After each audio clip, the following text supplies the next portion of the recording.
হয়েছিলাম, জানালাম, কালকে জানিয়েছি অবশ্যই।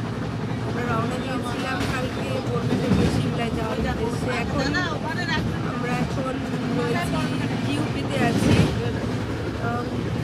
কালকে রওনা দিয়েছিলাম 2:12 ট্রেনে, আর নেক্সট এখন আমরা রয়েছি ইউপিতে। ইউপি থেকে আমাদের কালকা যেতে আমাদের সময় লাগবে অ্যাপ্রক্স 7টা বেজে যাবে।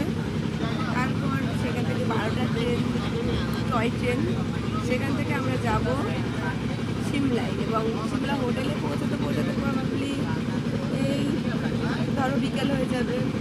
তো ওখানে গিয়ে কী আমরা সাইট সিন আমরা ভিজিট করবো এবং তোমাদেরকে দেখাবো। অবশ্যই সাথে দেখো এবং দেখতে দেখো। নেক্সট আপডেট নিয়ে খুব তাড়াতাড়ি আসছি। চলো।